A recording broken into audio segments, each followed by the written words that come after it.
अहंकारी मनुष्य का जीवन एक पशु के समान है, क्योंकि वह अपने अहंकार के कारण परस्पर मैत्री भाव से नहीं रह सकता। अहंकारी व्यक्ति ना तो भगवान को पा सकता है और ना ही प्रेम को। एक बार स्वामी विवेकानंद अपने भक्तों के बीच बैठे थे। वे लोग आपस में बातचीत कर रहे थे कि उनमें से एक युवक खड़ा होकर पूछने लगा कि क्या आप बता सकते हैं कि नरक में कौन ले जाता है। एक ने कहा जुआ ले जाता है। प्रश्नकर्ता ने कहा मैं नहीं मानता। दूसरे ने कहा शायद पराई स्त्री पर गलत नजर डालने से नरक ले जाता है। प्रश्नकर्ता ने कहा मैं ये भी नहीं मानता। फिर तीसरे ने कहा हमारे व्यसन हमें नरक में ले जाते हैं। उसने मानने से इनकार कर दिया। चौथे ने कहा मिलावट करने वाला, खोटे धंधे करने वाला नरक में जाता है। इस तरह लोगों ने कई तरह की बातें बताई। वह युवक हर बार यही कहता कि मैं नहीं मानता। विवेकानंद तो चर्चा में मशगूल थे। जब उनका ध्यान इस ओर गया तो उन्होंने पूछा क्या बात है, आखिर आपका प्रश्न क्या है।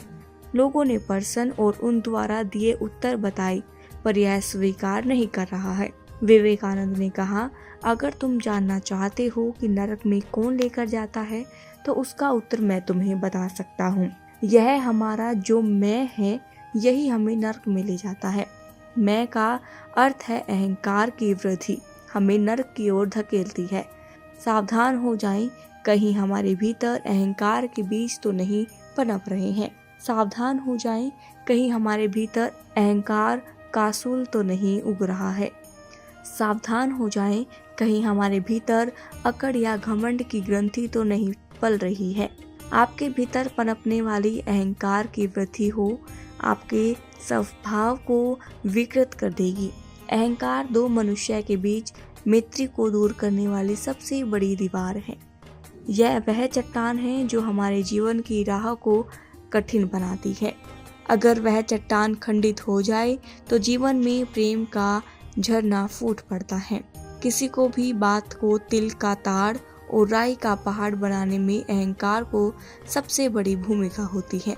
कोई कितना भी समझाए, आदमी अहंकार को छोड़ नहीं पाता और इसके चलते अपने मधुर संबंधों में खटास डाल देता है। अच्छे मित्रों को खो देता है। मन की शांति तो भंग करता ही है, साथ में अहंकारी व्यक्ति के हाथ में मानवता भी टिक नहीं पाती। वह अपनों के साथ ही जीना चाहता है, परंतु उन पर तो अपने अहंकार का चश्मा चढ़ा रहता है। धीरे धीरे वह अपने जीवन का महत्व भी खो देता है। इसीलिए कहा है पृथ्वी पर जीना है तो मरना भी पड़ेगा। इसलिए यह वाक्य सही है, जीना यहाँ मरना यहाँ।